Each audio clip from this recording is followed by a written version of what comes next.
In today's video, I am going to be breaking down Julius Randle and why he is such an amazing basketball player. Let's get down, let's check him out, and let me know your thoughts down in the comments section below. So this first clip is a very good example as to why Julius Randle is unstoppable. Let's get down to it. So when he receives this pass, the first thing that he does, he notices that his defender is facing, of course, towards his left side, and he's grabbing the ball from the right side, which means that if he was to do a quick jab towards that left side, that's going to leave that defender off balance because his momentum is already taking him in that direction, in which case, take that quick jab, cross over, and attack the basket. Get his shoulders below the shoulders of his defender, and that will allow him to get past his man. From there, really limit your dribbles. You do not want to take too many dribbles. He takes that jab and cross over. That's his first dribble. Second dribble, and then from here he's able to attack the rim. You really do want to limit your dribbles. And then on his takeoff, he really gets low. He really uses and utilizes his hips to get up into the air, using his shoulders to bring up momentum, and then he's able to, of course, slam that ball down and posterize Drummond. This next clip is a fantastic example as to another reason why he is pretty well unstoppable. He is clearing out space here, and then he's able to take one hard dribble to create space, and he's able to get that shot up, which eventually bounces in. So when he comes off of this screen and he receives that pass, he's got a defender right on him, extremely tight.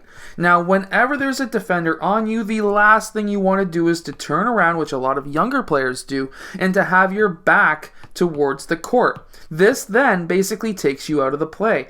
By basically creating space that we see here, well, at the youth levels, I'm going to tell you right now, if you made contact with that defender's face with your elbow, it would have been 100% a foul on you.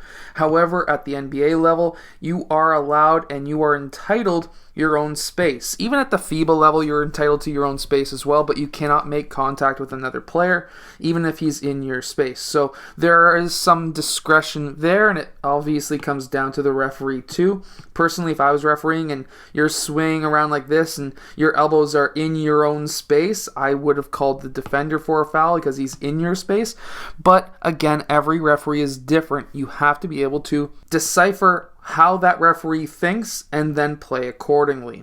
And then when he creates space, he's able to push off slightly. Now, personally at the youth level, you can take a larger step forward and, of course, lower your shoulders a bit more down, but not into that player to create that space. But here, he's able to push off, which he does push off. He extends that arm, which you cannot do.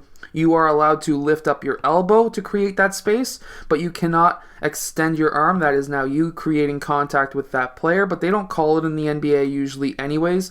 And then he's got a nice high release, which is what helped him make this shot.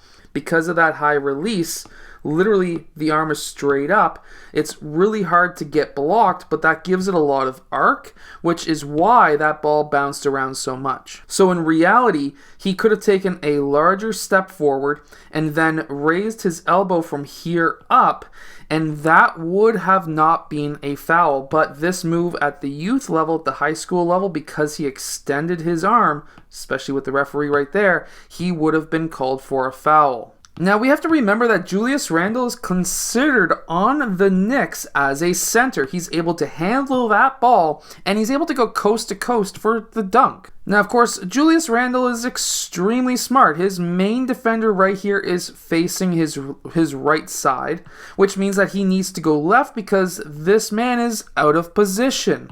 And because he's out of position, Julius Randle decides to take that left side. He's a left-handed player anyways. However, when he does attack that side, he notices right here that this defender is about to gamble. You can see that he brings his right hand forward because he knows he's about to gamble. Pick up that ball. You're close enough to take those 2 steps. That's technically his 0 step because he gathers on that foot. That's his gather step. And then that player does reach through. He's able to bring that ball high enough. Remember, up to the shoulders. You really want to bring that ball high anytime somebody's trying to reach in. and then he's able to take his 2 steps, and he's able to go up for the dunk. You can even see it in his eyes. As soon as he notices right there, he knows that that defender is going to play risky, and because of that, he's able to make that defender pay. You reach, I teach. So if you're a left-handed player or even a right-handed player, you can really use this next one to your advantage. So here, he attacks that left side. However, when he does this snatch back, he's not going to pull up for a shot here. There's a reason. Because he needs to have more momentum going towards his right side because he's a left-handed player. See, when you're a left-handed player, if you go towards the right side, your left side is automatically in line. It's a faster shot. However, he used a side step here when he attacked that left side. He snatched back through his legs really quick, hopped up. Still hasn't gathered that ball until he pushes off his left foot. Then he's able to go 1-2, and he's able to pull up for that shot. However, without that side step or side hop, whatever you want to call it, that would have been a very hard shot for him to pull if he wanted to pull up there, because you want to get your left side in line. You can do the exact same thing if you're a right-handed player. You would just be going towards the left side and you would be pushing off that right foot. But overall, fantastic move and a fantastic point for any player looking to shoot better. This is another fantastic lesson for young centers who are able to play the perimeter and post game. What we see here is he really limits his dribble. He clears out space by swiping that ball through, try to get that defender away from him. He takes 1 dribble, he does a spin move towards the baseline as a second dribble, and then he takes a 3rd dribble, and then he pulls over around for that shot. He kicks that left leg out to get his left side in line, but this is the lesson that I'm trying to show you right here. This help defender who's coming over.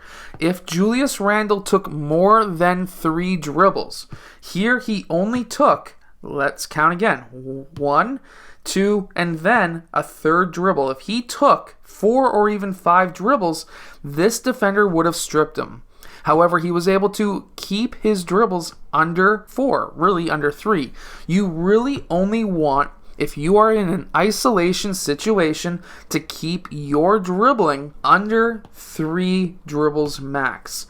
You can go 4 in some cases. However, generally speaking, no more than 3.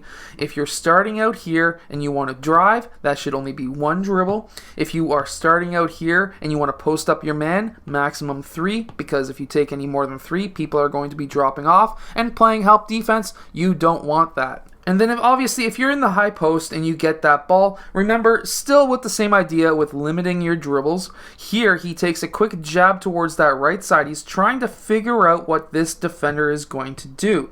Well, that defender gets down onto his heels, and you really need to be able to figure out what your defender is doing. Look at his whole body. There are so many trainers and coaches and people in this world who will say, well, look at his eyes. What's his eyes doing? What's his eyes doing? Well, they're probably blue. What's his waist doing? I don't know, sitting down. What's his feet doing? Well, he's on his heels. Okay, well, by looking at his eyes, we can see that, of course, where he is looking as a defender. We can see that, oh, well, he's looking at my eyes. I can kind of screw with him and look over here. Or, by looking at his whole body, well, look at his waist. It's kind of standing up. Well, this picture, he's not standing up. He's sitting in a defensive stance. But if he was standing up, then that would be a out of position defender. However, by looking at his whole body, we can screw with his eyes by looking over here, and then we can see his feet, that he's down on his heels, in which case we can attack him. And that's what Julius Randle did here. He was looking probably right at that defender. He's playing him straight up. However, he's on his heels, in which case he takes a step back on this side, which is perfect for Julius Randle to attack this side. Now that's his top foot. And when he attacks, that's 1 dribble, 1, 2. That's it. And this is something that I'm trying to get all of the players that I coach at the school that I coach at to do. And that is just 1 dribble and basically lower your shoulder to hit his shoulder as long as he doesn't move it out of the way. And when he does move it out of the way, you still can get that angle on him as we see here. So by lowering your shoulder to the same height as his shoulder or lower, you're going to be quicker. You can hit his shoulder out of the way to give yourself an angle, and if he moves it for you, then you can kind of cut in, get in front of him. There's nothing he can do, and you can go up with your left hand. Now he goes up on the right side first to try and create contact and of course get that defender's arm out of the way, and then he brings it back to his left hand and he's able to finish. But this is all because he attacks one dribble. That's it. That's all you need is one dribble to attack the basket. It doesn't matter how old you are. If you are over the age of 8 years old, you should be able to attack with one dribble from the free throw line. And if you're older like me, then you should be able to attack with one dribble from the 3-point line. And of course, finish with a layup or even a dunk. I hope that this video has helped you become a better basketball player. If it has, hit that like button and subscribe, and I'll see you guys again next time.